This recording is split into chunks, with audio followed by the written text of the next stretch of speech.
Good afternoon, YouTube. The Royal Enfield 350 Classic. Is it a pile of badly finished junk, or is it a little treasure? Let's go and find out.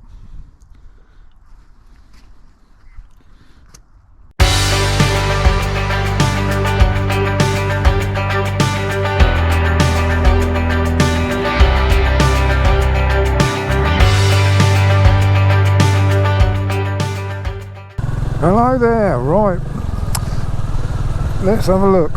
Is it a pile of junk or is it a treasure? I know it's windy, I'm going to shut my visor. So, I've had this bike for 16 months, it's my own bike, it's not demonstrate or anything like that. And I bought two. I bought a Halcyon green one first, and then I bought this one. This is the bumpiest road I know of. It's seriously bumpy. Anyway, right, back to the bike. Yeah. Is it any good? Well, to tell you that, I need to tell you what I like about it and what I don't like about it. So what I like about it, right, the styling. I love the styling. Oh, here, it's bumpy. It just looks like a classic bike. It looks like a motorbike should do. And it's, you know, the red tank and the chrome on the tank, it just reminds me of my BSA Super Rocket I had when I was younger. It harks back to that era. I've picked the worst road to try and film on. You won't notice how bumpy it is because it's got image stabilisation on the camera, but it is seriously bumpy. But the springs on this cope really well, the suspension. Anyway, going back to the bike yet again. What I do like, but I love the styling. The handling, I love the handling. It handles really well. Really, really well. To the point where, you know, you start thinking the bike can ride itself.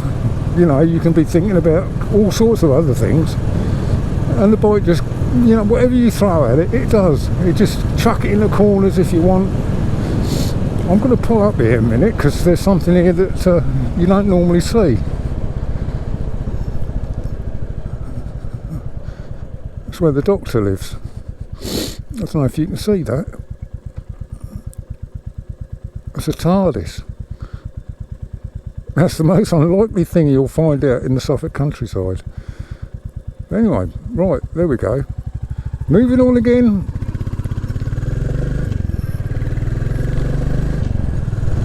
Yeah, so I like the styling.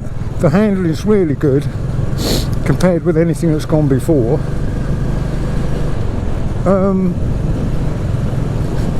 Performance.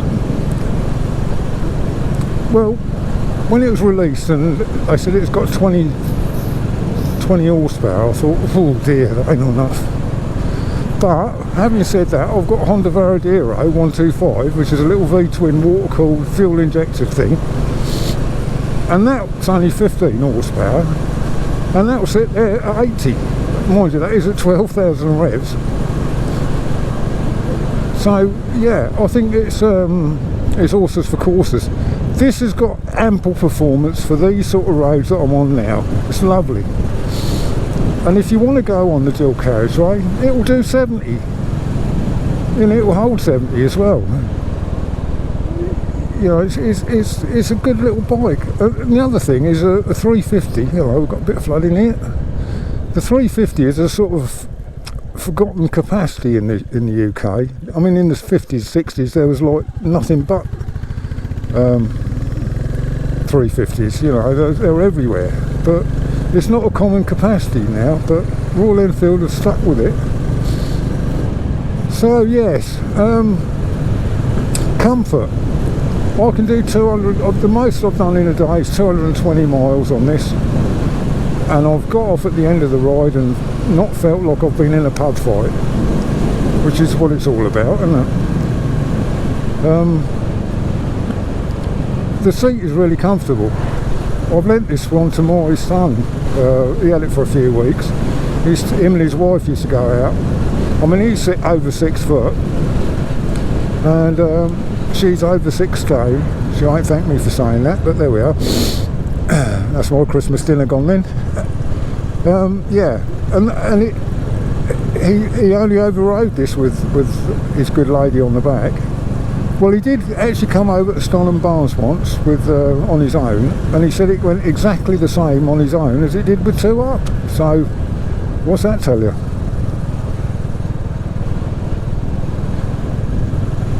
And I'm 6'6" and I weigh 16.5 stone, and this has got ample performance for me. I mean, if you want to do more than 70 everywhere, then forget about this. You know, this is not your bike. But, you know, I mean, I'm only cruising along 45, you know, I'm not going fast, I'm going into a headwind as well. It's a north wind and it's bitingly cold. But yeah, that's what I don't know what's going on here. Madness. This video really is for somebody who hasn't got one of these and is either thinking about getting one or is curious about them. I mean, there's hundreds and hundreds of reviews of these on the internet. You'll not have any trouble finding reviews. I watched most of them before I bought these. Everything they say is pretty much true. Have I had any problems with it? No. I've done, I don't know, 3,500 miles, can't remember now. I've had no issues with this whatsoever, none whatsoever. And if you compare it with what went before, you know, the old UCE models and the old cast iron bullets, well, if you compare it with the cast iron bullet, there is no comparison at all. I mean, cast iron 350 bullets got 18 horsepower, I think, on a good day. Let's just get through this junction because things can fly up and down here fairly quick. I think we're all right. Yeah, so there's no comparison with that. I mean, you have to fight that bike, those 350s. I mean, you've got to concentrate on what you're doing with them all the time. The handling's not brilliant. I mean, one of these would run rings around a cast iron 350. Absolutely run rings around it. So they're the things I like about it. It'll keep up with modern day traffic on any kind of road, unless you're always going to get the clowns that are going to come past you at 80, 90 mile an hour. Well, let them go. You know, if you're going to get into that rat race, then you ain't going to live very long, or you ain't going to have a licence for very long. Why do I get stuck behind the bus on every ride? Never mind. What I don't like about it, okay, well, I've had to rack my brains about this. The number one thing is trying to get the back wheel out. You can get it out all right. The caliper comes out okay, the rear brake caliper. But trying to get it back in, oh dear, I was nearly in tears. It took me ages to get that caliper back in. You've got to try and hold this spacer and get the caliper in there and keeping the wheel all in dead in line and everything. It was not an easy job. There's probably a knack to it and I haven't found it yet. And I've done 2 of these wheels now, so I will admit the second time it went a lot easier than the first time, but now what's he doing? But is he turning both ways, is he? No, he's going to be dropping off some of the kids, I think.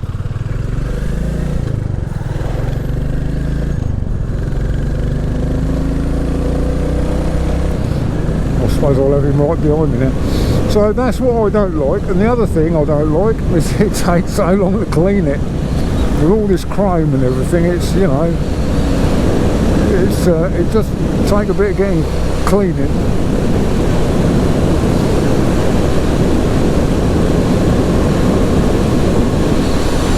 I'm on my way to Stowmarket at the moment.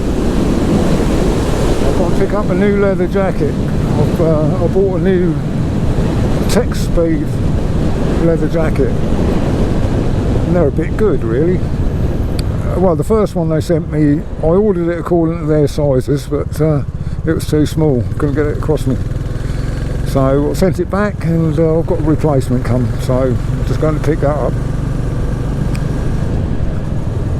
So yeah, I can do diverge a bit, don't I? Look at that sky.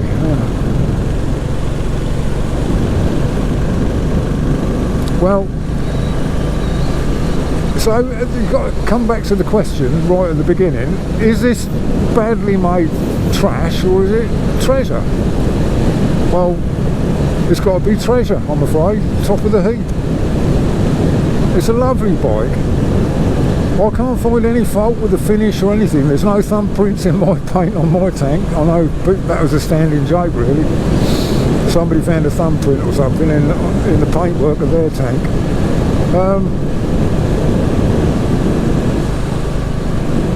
No, I mean, the chrome is really good. I've ridden it in all kinds of weathers. You know, I mean, I do keep on top of it a bit. You have to, don't you? What's the point of buying a chrome thing if you're not going to keep it clean?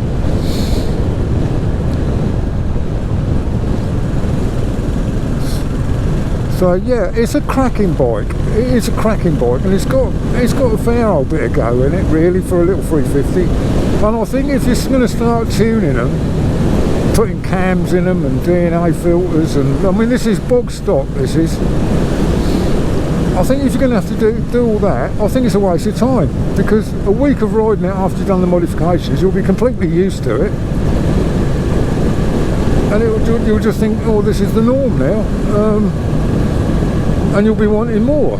Well, if you're going to start doing that, you'd have bought the wrong bike to start with. You know, they're great as they are.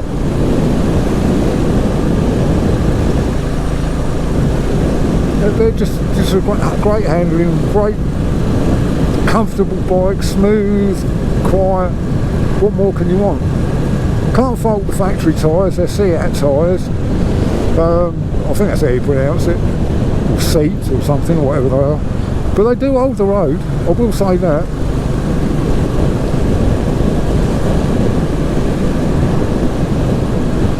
Now, Mr. Tame will be watching this, I hope, and he comes down this road through Coddenham, and I'm going to show him a little shortcut where you cut Coddenham right out, because it can get a bit congested through there. So if you're watching Mr. Tame, when you get to this signpost here, ahead of us, turn left.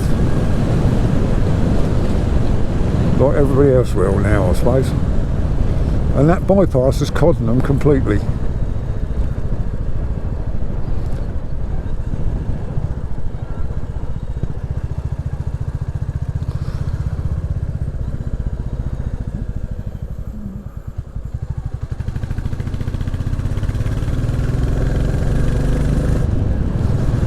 Yeah, you come down here, turn right at the end, and you bypass Coddenham.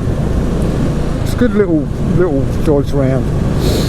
So yes, would I have another one of these bikes? I would in a heartbeat. I think they're just a great bike.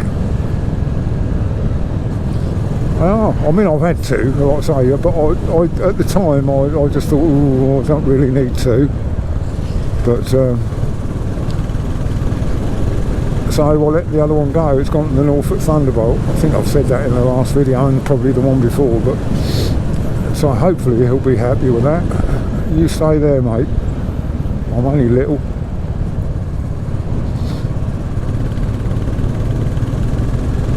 Yeah, so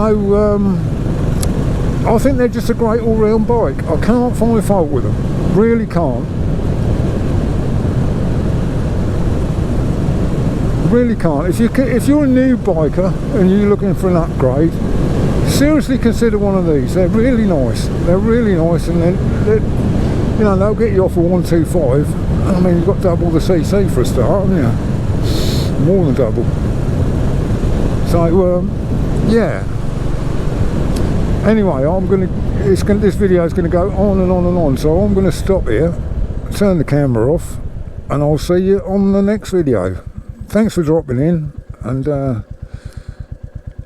I'll speak to you on the next one. Thanks a lot. Bye.